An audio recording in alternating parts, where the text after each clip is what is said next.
Hey Daddy.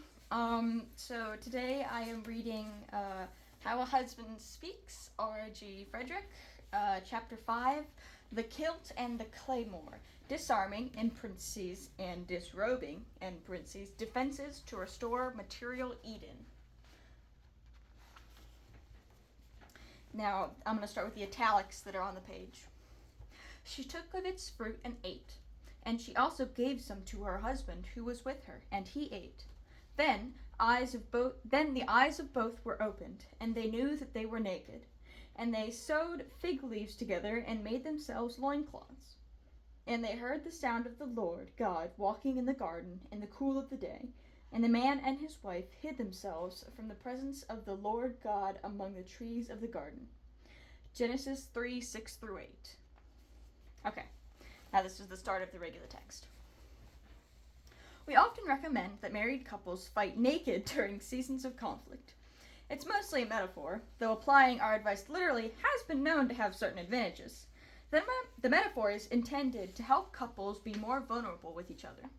Coincidentally, as I've discovered, vulnerable is exactly how it feels to be literally caught on a battlefield naked like I was. Well, sort of. It was a brisk Friday morning, and I found myself browsing bolts of fabric at Michael's somewhere in the outskirts of Seattle. I'm no seamster, so this was strange. A few buddies and I were looking for material and ideas for our costumes for a community viewing of Braveheart. But this wasn't just a friendly get-together. We were headed into war. For part of college, I lived in what's best described as a Christian fraternity. Just trade the jocks and parties for church kids and chapels, and you're 90% there. We weren't part of the Greek system, but our house was smack dab in the middle of the thriving Greek row at the University of Washington. It was definitely an in the world but not of it sort of situation, and I loved every minute. That fateful Friday at the fabric store marked the last days of our house's annual Week of Man, and it was a glorious tradition where for 7 days the young men of the University Christian Union completed mostly stupid challenges in order to accumulate man points, in hopes of being crowned Man Champion of the Week. It was all a big joke, and the challenges weren't meant to be taken too seriously. For example, if you asked for a girl's phone number, you got a point.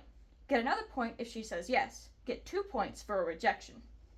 You'd also get points for other stereotypically manly tasks, like lifting heavy things, not showering for a week, or eating dinner with your shirt off. You know, manly stuff. Then there was the grand finale. On Saturday night, during peak party hours on Greek Row, all 20-something of us guys would cram into our faux leather couches in the basement and watch the manliest movie of all time, Braveheart. Except this wasn't your average viewing, and it was the reason I was in the fabric store the day before. In preparation for the movie, each man in the house was challenged to craft their best Scottish battle garb and brandish the most epic weapon they could forge. Of course, William Wallace face paint was a given.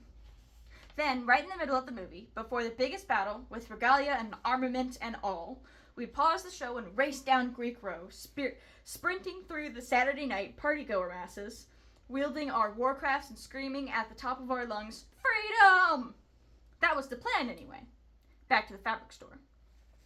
I hadn't made a ton of points throughout the week, and Braveheart was my chance to clinch a win, so I went all out on my outfit. For Chewy to see, I found some blue and green tartan fabric, so I bought a few yards, just enough to wrap around my waist with a little extra to cut a strip for a sash. My kilt was complete. Now to forge a weapon. If a big sword is good, then an 8-foot sword is awesome, so that's exactly what I made. The house forge was out of commission, so I made do with a baseball bat, a stick, cardboard, duct tape, and a silver spray paint. By the time it was done, my sword looked like something out of Final Fantasy VII. I think that's 7. Together, my outfit was a masterpiece. My piece de resistance. Let the movie roll. As a pro tip, when you wear a makeshift kilt, to earn pretend man points during the made-up Week of Man, you must do so authentically. And according to every source I could find, that means keeping your bits and bobs free and breezy in the nethers. Underwear is not only unnecessary, it's a party foul.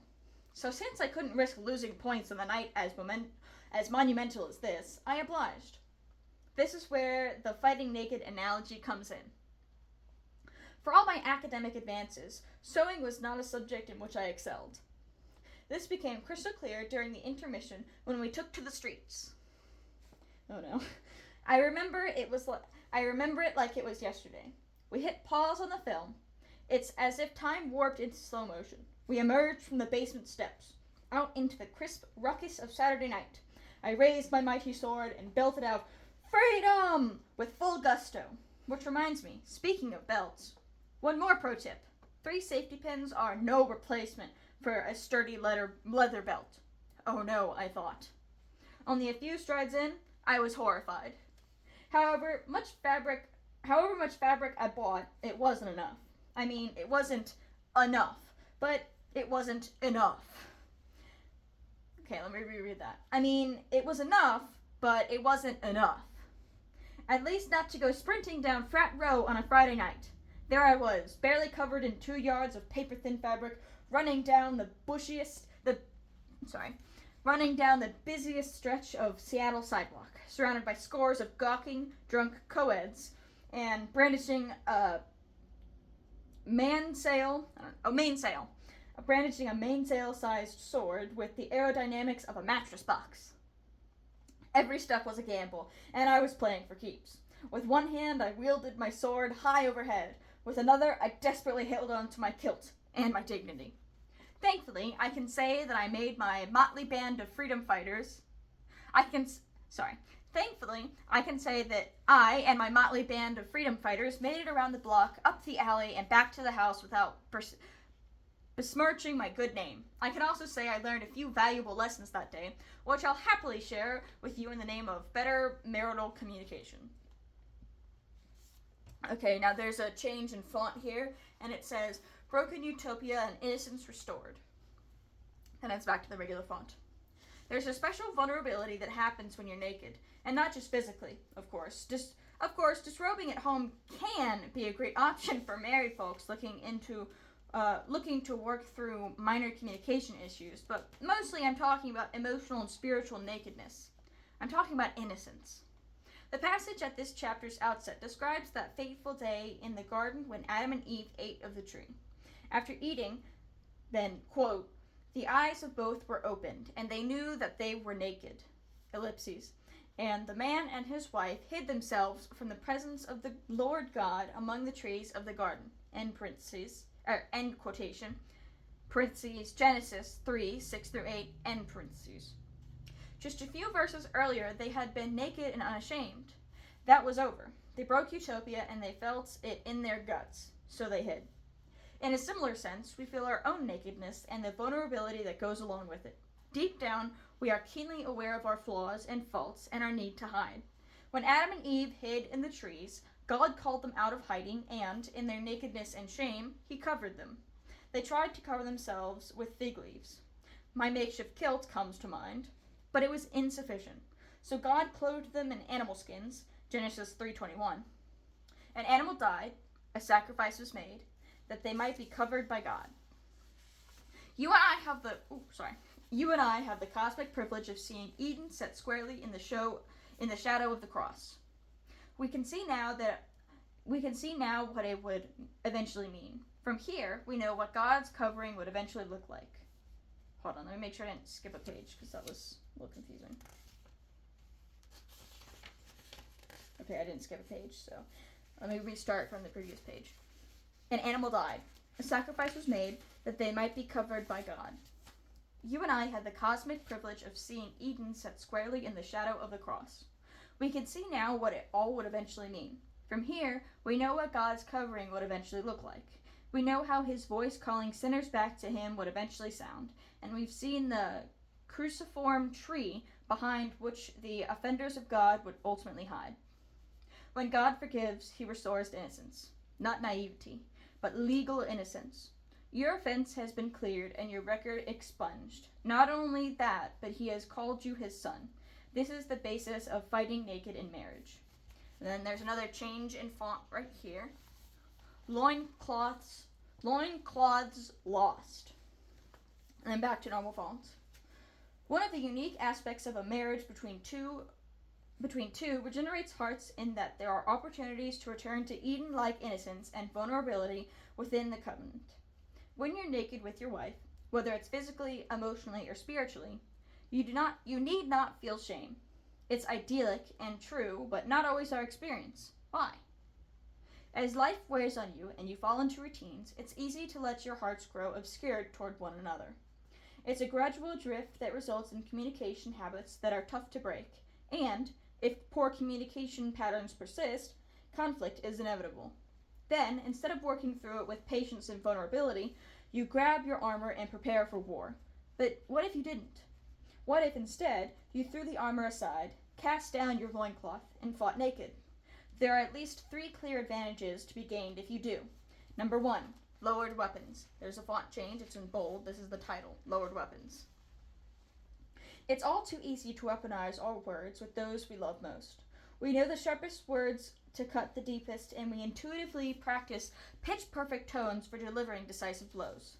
This is usually the result of familiarity and failed communication boundaries coupled with deep hurts or brewing bitterness, but it doesn't have to be so. So, what if you led your wife by putting down your weapons, lowering your guard?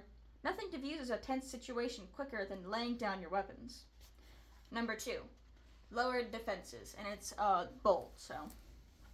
Going into battle without armor is a death wish. In marriage, it's a vote of confidence. Not getting defensive doesn't mean you're defenseless. It means Christ is your defender, not you. And if you're in the wrong, you have only holiness to gain by being corrected. With those realizations in mind, you need not assume a posture of defensiveness. If your wife attacks you, and instead of returning fire with a snappy defense, you're free to hear her heart despite her words, to seek understanding, and to respond in love.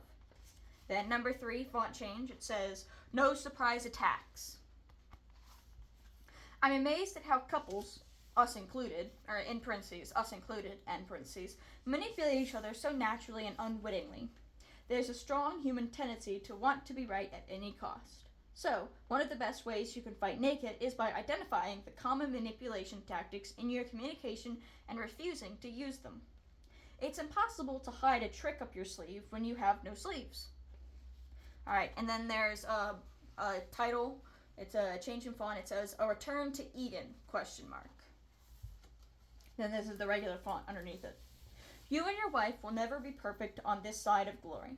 Eden rests in the shadow of the cross, but the light of Christ's return is yet to come.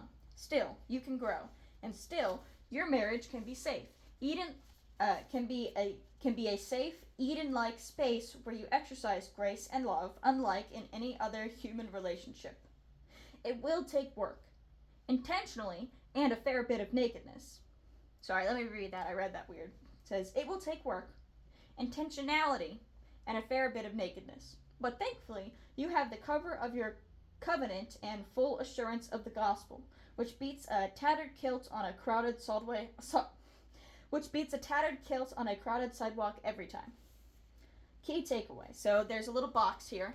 I think this is at the end of the chapter. There's a little box and it says, key takeaway. Marriage between two regenerate hearts provides opportunities to return to Eden-like innocence and vulnerability within the covenant. And then down below, there's a little title and it says, mediocrity versus mastery. Mediocrity, that's on this side, weaponizes words to defeat, gets and stays defensive, mounts surprise attacks to gain advantage. And then on the mastery side, right here, it says lays down arms, lowers defenses, open to correction if needed, and mindful of manipulation tendencies and seeks to avoid them. That's here. And then on the next page, it is a title and it says application questions right here. The first section is, it's a human tendency to get defensive during conflict. What are your most prominent defense tactics during conflict with your wife? Consider the ways you listen, engage, speak, or refuse to do either. Then the next question is, think of your most recent argument. How could it have started, in parentheses, and ended differently if you had lowered your defenses and discarded your weapons? In other words, what might have happened if you had fought naked, as explained in this chapter? And then this is the very last page of the chapter, and at the top the question is, what is one practical way you can fight naked in the future? Be specific, in parentheses, and not just literal, in parentheses. So that was chapter 5, and it started on page 39 and ended on page 48. I love you.